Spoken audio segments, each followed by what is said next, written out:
Hello, this presentation is on transferring out and into Michigan Tech. My name is Jamie Surdich, and I'm the International Student and Scholar Advisor in the International Programs and Services Department at Michigan Tech. If you are looking into transferring to Michigan Tech, you must complete a transfer in form.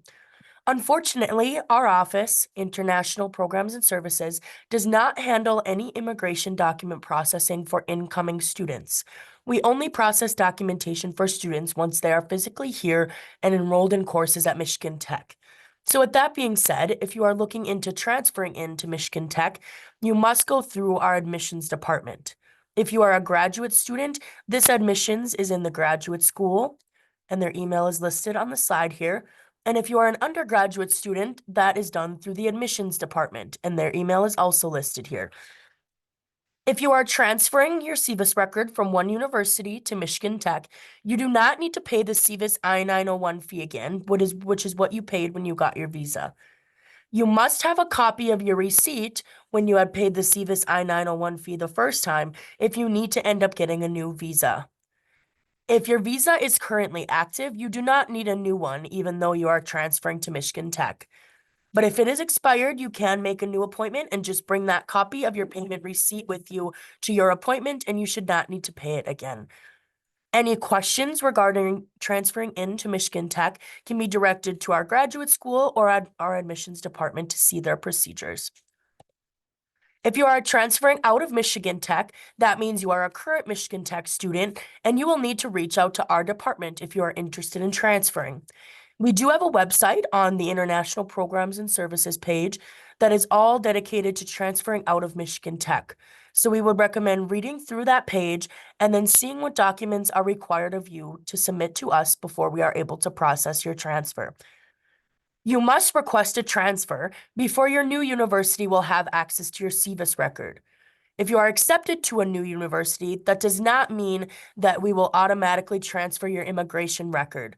We do not know of your acceptance or the information of your new university when you are accepted, so you need to be sure that you submit that information to us.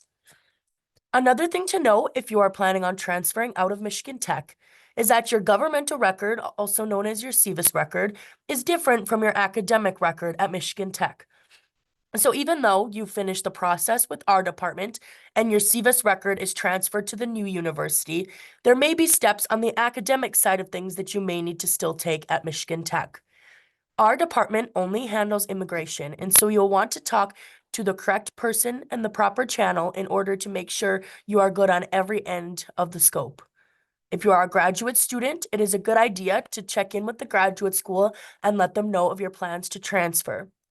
If you are an undergraduate student, we would recommend speaking with your academic advisor and making sure that they are aware that you are transferring out, and that way they cannot list you as an active student for the next semester. In order to apply for a transfer out, you will need to submit your documents through our Google form, which is found on our transfer out webpage. One of the documents, which I will go over in a minute, is the completed transfer out form that is the form through our department. You will also need to attach an admission letter from the new school showing that you have been accepted into their university, and it must include the term that you have been admitted into their university. Alternatively, some universities require transfer-in forms when they have new students coming to their university. If this is the case and they do have a mandatory transfer-in form in which a DSO or ARO needs to complete a portion of it, you will also attach that into the Google form. When you attach this into the Google form, please be sure that you fill out the top portion of the form first, which will be your personal information, and then our department can fill out your immigration information on the second portion of the page. So to show you a little bit of what the transfer out form is, this is one of the forms that you will submit to our department if you are planning to transfer to another academic institution. On the first part of the form, it will ask your student information, such as last name, first name, your SEVIS ID, which is your N number, your Michigan Tech ID number, which is your M number, your phone number, and your Michigan Tech email address. Then you will come down to a question that has you check whether or not you are living in a Michigan Tech residence hall. A lot of our graduate international students are living in Daniel Heights. This is not considered a Michigan Tech residence hall. And so if you are in Daniel Heights, you will select that you are not living in a residence hall. This is also the case if you are living off of campus as well. However, if you are an undergraduate student or an athlete, a lot of them end up residing on campus in one of our residence halls, whether that's McNair, Wadsworth, Hillside, or Douglas Houghton Hall. If this pertains to you, you will then check this box and you will need to notify the housing office ahead of time and get a signature from their department indicating that they acknowledge that you are transferring out. The bottom portion of this form is very, very important because it is the information that we need in order to transfer your record. This information is for your new school. We will need the name of the school, their phone number. Some universities have many different campus branches, and so if this is applicable to you and the university you are attending, you will want to make sure you distinguish which location you're transferring to. If you are an F1 or a J1 student, you will need to include either the SEVIS code or the program sponsor code for the new university. The designated school official or the alternate responsible officer from your new university should be able to give you this code if you need it. Please be sure that you do complete this field, as this is something that we need to fill in your record to be sure that your record is sent to the correct university. In this section, it will also talk about how you have an acceptance letter from this school, which is required. If you are transferring in the middle of a semester or you are currently enrolled in courses, you will need to submit a withdrawal form to the Dean of Students office. If this is the case, you will need to check this box and let us know that you have the form as well, and this can be uploaded into our Google form. It says in the section here that this is required if you have attended at least one semester at Michigan Tech and you have not completed the degree notice in your I-20 or DS 2019. If you have completed your degree program, this is not necessary. You may not need to specifically submit a withdrawal form to the Dean of Students office, but this is also indicating that you have communicated with the proper channels of your transfer, such as the graduate school or your academic advisor. Again, as I mentioned, your new school may require a transfer in form completed by our department. If this is the case, you will also check the box here. Transfer release date is another important note that we have on this form. The transfer release date is the date that you would like your SEVIS record to be sent to the new university. This can be whatever date you would like, and this is something that should be chosen by you and your new university. However, if you are filling out these documents in the middle of a semester, you'll want to make sure that this release date is not until the end of the semester, just in case we were to need access to your record and make any changes in the meantime.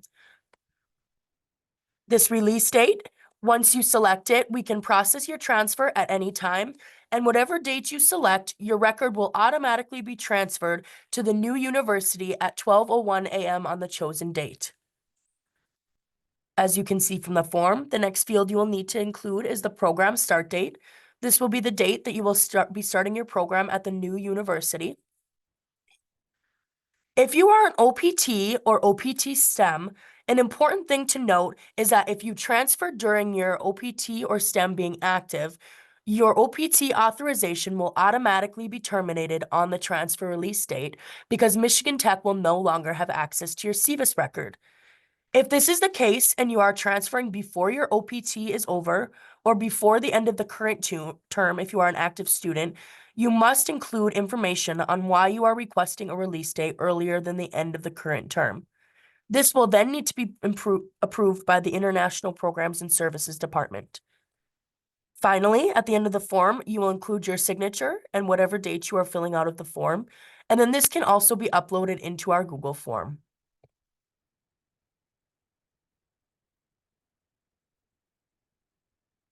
Additional transfer information.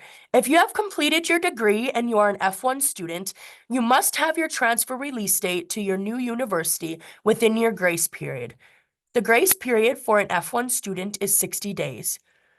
If you fail to do so during your grace period, your record will be completed automatically at the end of the grace period, and you must depart the United States and re-enter with the new university's I-20 because your I-20 at Michigan Tech will no longer be active. If you are a J1 student, you are unable to transfer your record during your grace period, which is 30 days after your program. So you will need to be sure that you request your transfer prior to the end of your program. Thank you for watching. If you have any questions, you can reach out to our department at the email or phone number listed on this slide. Otherwise, we do have a webpage dedicated to transfer in and out information that you can find from clicking the link on the bottom of the slide. Thank you for watching, and we hope to hear from you soon.